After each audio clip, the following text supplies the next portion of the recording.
Talk. Talk fast. You first.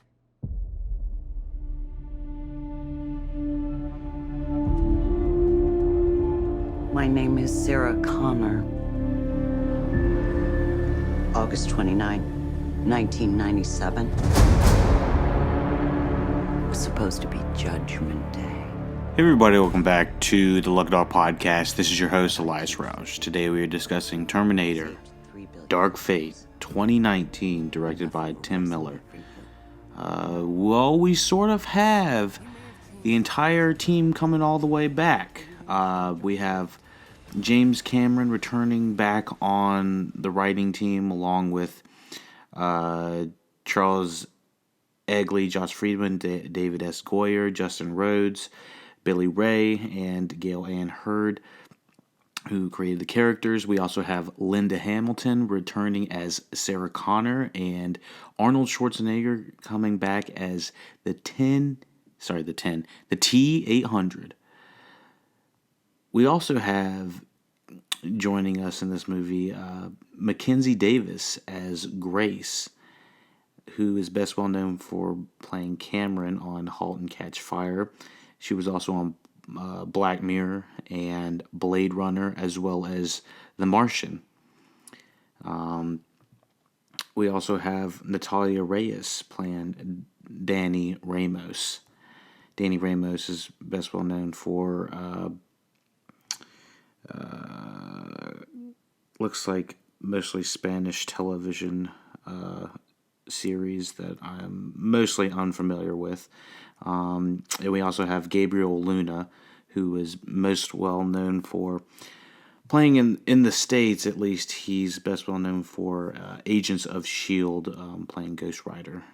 And so this movie is one of the many movies that are coming back from the 90s that are just trying to make a resurgence, just like Rambo, just like Godzilla, just like Men in Black, just like all these resurgence of movies that were once popular back in the mid-90s.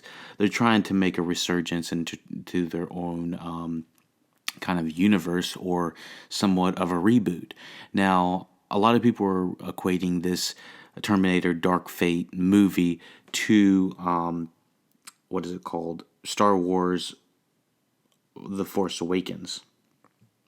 Now, most people would say that basically because what The Force Awakens did was it used very much the same blueprint that Star Wars A New Hope had back in the 80s, and is transmitting all of those same plot elements onto a new character scheme. And so that's basically what they're doing with the Terminator Dark Fate movie. So we're basically getting a rehash of Terminator T2, which came out in 1991.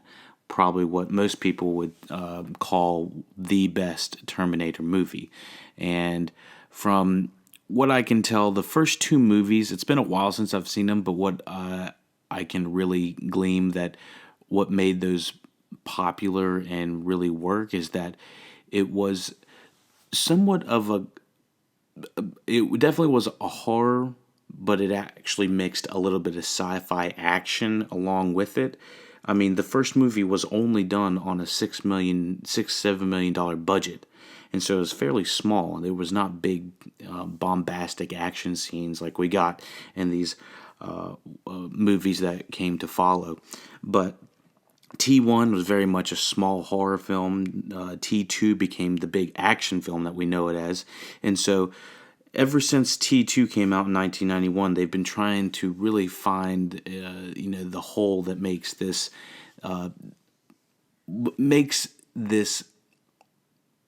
project, this medium tick. And with Terminator Rise of the Machines in 2003 on a $200 million budget, they still couldn't do it. It became much more of a bleak ending. Pretty much all the endings after T2 were pretty bleak. Even Terminator Salvation with Christian Bale and Anton Yelchin, Terminator Salvation 2009 $200 million budget is still just focused on all the action and not enough story. So they tried to reboot the franchise in Terminator Genesis 2015 on a $155 million budget with Daenerys Targaryen and Amelia Clark, and they still couldn't do it. And so, personally, I do think they kind of fucked up with the casting. They've used two of the most quote unquote bland actors that I just do not like, Sam Worthington, and I am not a fan of what is his face from Salvation, Sam Worthington and Genesis guy. They don't even have him listed on here. Let me see. Jai Courtney. I'm just not a fan of these guys. I find them very bland and just they aren't my actors. They don't really get a good script normally. And so typically that's what's been wrong with the last few Terminators, is the fact that the script has been very much lacking and they don't know what to do with this plot. And so what are they going to do on Terminator Dark Fate? Well, let's just do a rehash, reboot, recycle. Let's do it again. And so basically, everyone is just reassuming different roles. They're bringing back the old people, and they're protecting the new people, and that's kind of what the T2 did. Here's a synopsis: Sarah Connor and a hybrid cyborg human must protect a young girl from a newly modified liquid Terminator from the future. So it is, protect the child, very much how it was protect John Connor in T2. And so the problem with this movie is that what I had heard is that they had started developing the action scenes way long before the movie was even finished being written. So it very much feels like all of these action scenes the movie is written around action scenes in a way that doesn't feel organic, nor does it feel necessary to the plot. It just feels like action for action's sake, and it's like T1, T2 all had amazing action and amazing set pieces, crazy helicopter scenes and crazy robots that were coming after you, no matter if they were turning into liquid or if they're metal form or if they're like fully functional form or whatever. It was always something thrilling and something different. And the problem with this movie is that it's not showing either one of those. It's showing action scenes we've seen 100 different times. I was a little bit on the edge of my seat toward the end of this movie, but not in a way that I was like, do I really give a shit about these people? No, not really. The humanity within these characters felt very much like it was lacking. It's not like they didn't give a shit about the movie, or not the actors didn't give a shit about the movie. What I'm saying is, like, they didn't give them gravitas within the characters' motivations, and I very much felt like this was kind of a buddy road trip with all these characters, except normally within that you have someone that's the straight edge person, and then you have someone that's cracking the jokes, and there's kind of this dynamic between the people. But it felt like everyone was taking this movie all way too seriously. It didn't seem like anybody was having a great time, and I know that given the circumstances of people being killed left and right by Terminators, you're not supposed to be having a wonderful time.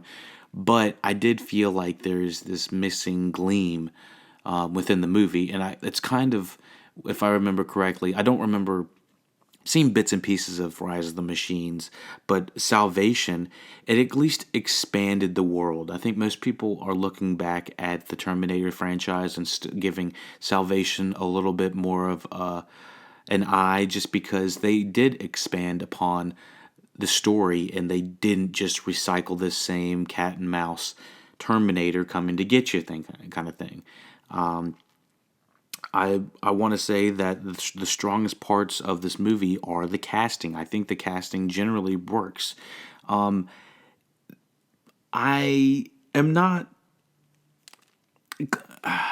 Mackenzie. Is her name Mackenzie Davis, Mackenzie Davis and Linda Hamilton clearly hold themselves on the screen.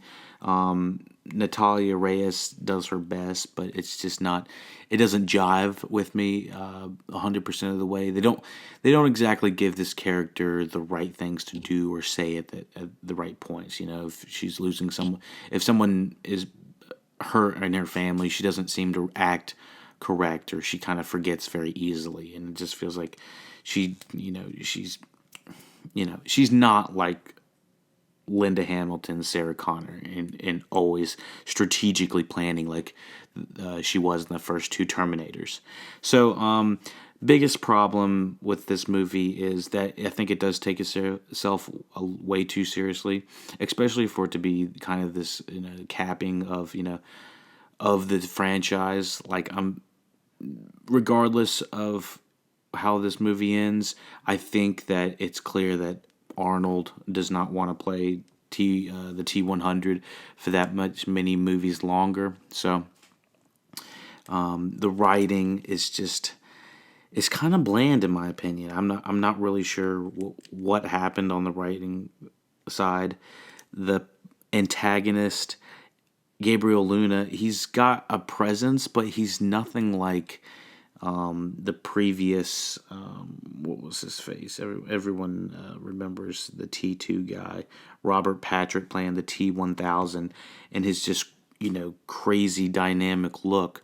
He's not, the thing about the Terminators is that they seem to take on an interesting body shape. Like, Arnold obviously is a massive dude, so he's going to look like a robot just walking himself. But Robert Patrick went the extra mile and just really exhibiting, being a robot, not breathing, constantly running, just this scary, non-stop like figure that is coming after you. So I don't really feel like we get that with this character of Gabriel Luna as the Rev 9. Now, let me see anything else that we need to talk about. It's a recycled plot. It's, the action scenes are competent, but it's nothing that we haven't seen before.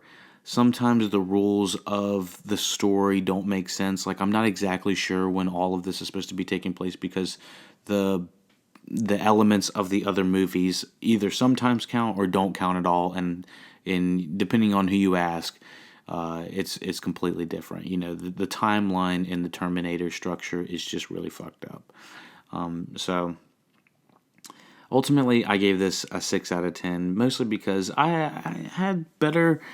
I thought I was going to see a better movie, to be honest, and the portrayal of Linda Hamilton as Sarah Connor is amazing, and I think she exhibits that character, as someone would that age. She's coming back to reprise that character, and she does it flawlessly. There's not a second I don't think that's exactly who she would be. Mackenzie Davis, I love her physicality in this movie, her ability to carry herself on screen. I've never really seen her act past the 24 Blade Runner 2049, and I don't believe she had any action scenes in that. So this is amazing to see her in that, and she really exhibits this kind of a Robin Wright character, and just like, she's beautiful, but she also kicks ass, and it's just like it's awesome. And so there's a lot of themes of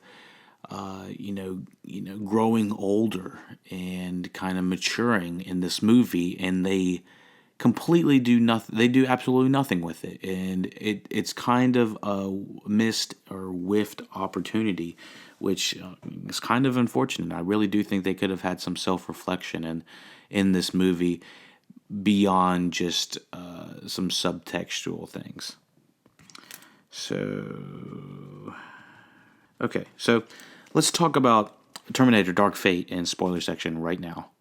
So, at the beginning of this movie, it was completely bewildering to me that I had no idea that they were sending multiple Arnold Schwarzenegger T-800s back in time to kill John Connor. So this movie takes place at the very end of T2, evidently. They've escaped and whatnot. But and by the way, the CG on all this recreation, I thought this was a scene from an older movie. I was like, what? They brought young Edward Furlong out of retirement, put the mocap on him, made him young again or something, and we have Linda Hamilton playing, young Linda Hamilton as young Sarah Connor, and we have young T-800. Or young Arnold. I was blown away by this, but then he goes up and shoots John Connor. I was like, oh my God. And it's completely shattering to somebody that's not expecting that. And because the majority of people, I think, agree that the T2 movie very much ends on a hopeful note, this is not what we were expecting to happen. So Sarah Connor's reaction towards this throughout the movie is, she wants to get revenge on Arnold, the T-800 that has been hiding out. He apparently started Carl's draperies or whatever. He's hanging drapes and whatnot. He has a family. He has a Hispanic wife and son. And some people would say that was subtextual evidence that he's trying to resolve his sins, because evidently that's what Arnold Schwarzenegger had an affair with his Hispanic maid, I believe, and had a son, to my knowledge, who's about, similar age. And so there's some, there very much felt like there was a different writer for Arnold within this movie. I very much recall about, an hour and 10 minutes in, he's still not really in the movie. He hasn't said anything. I don't even think he's mentioned. He's just alluded to. But, in the trailers, it's completely spoiled that he's going to be, showing up at some point in the movie because they have to use him to sell it. But, and he's the one texting all the coordinates to the places that Linda Hamilton needs to go defeat another Terminator for John.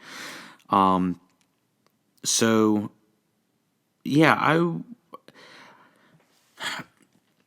I'm frustrated, mostly because there was so much self-introspection that they could have done with the robot of, Arnold as the T-800.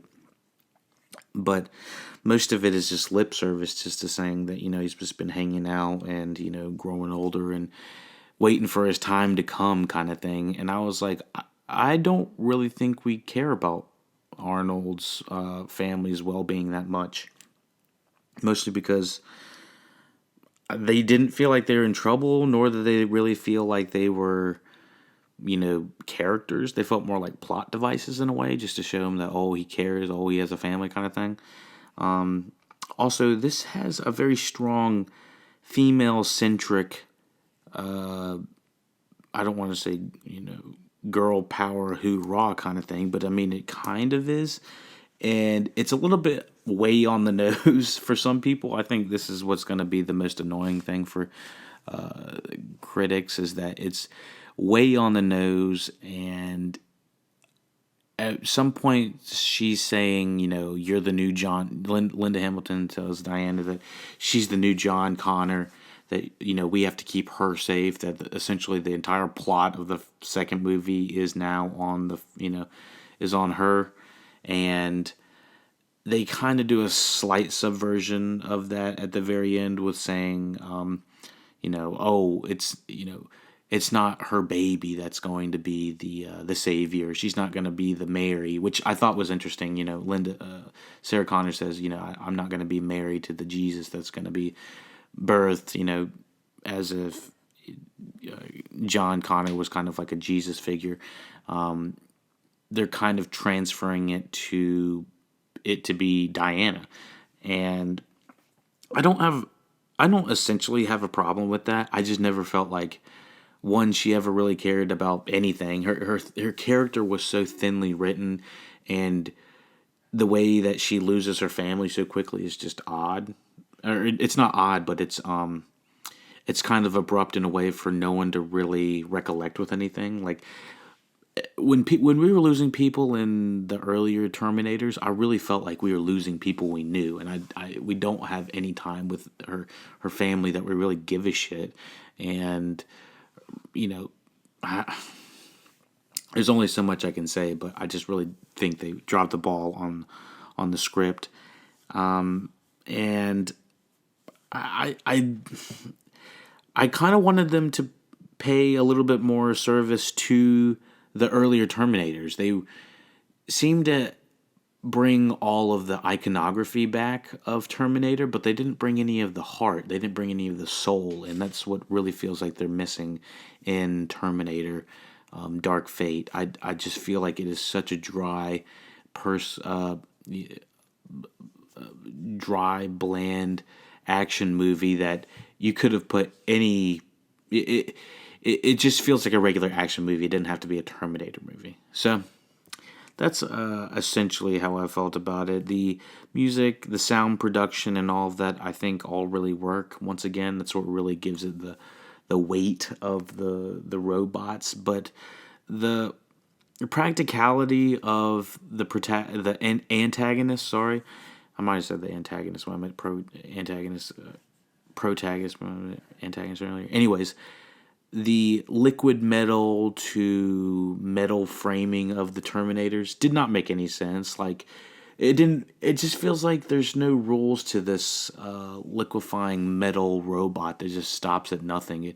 It's like, where did it come from? Where there's no explanation from anything except that it's from the future and it just wants to kill. Where's the personality coming from? What is the protocols? I feel like it's almost like trying to defeat it, and it's like there's no way to really defeat it except, a really big explosion or a really big, power surge of some sort. And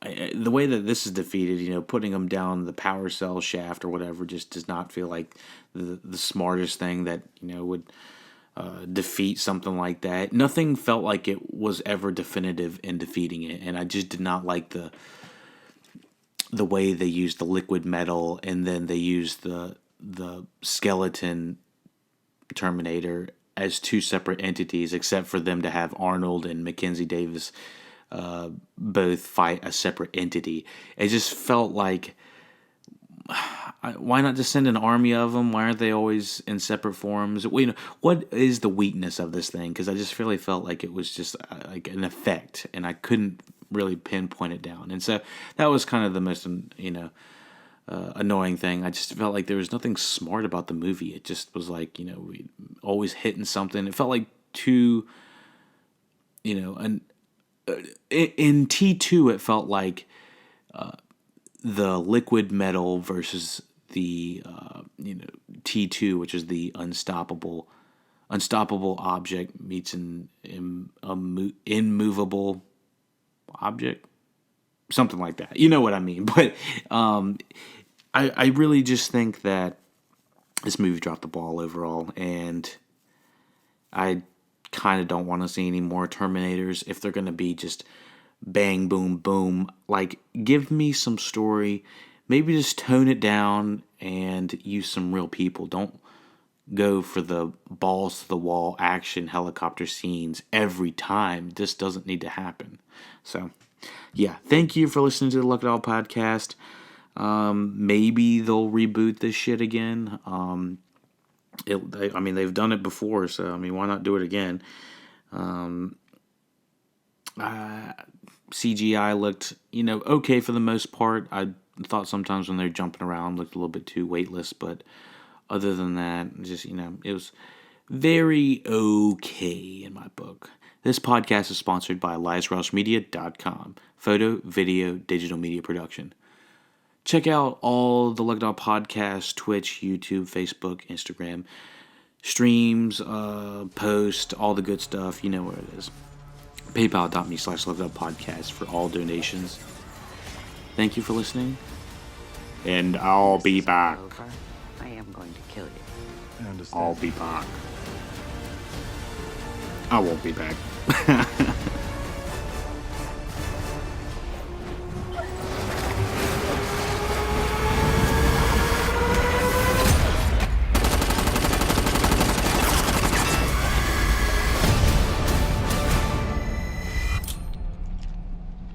I'll be back.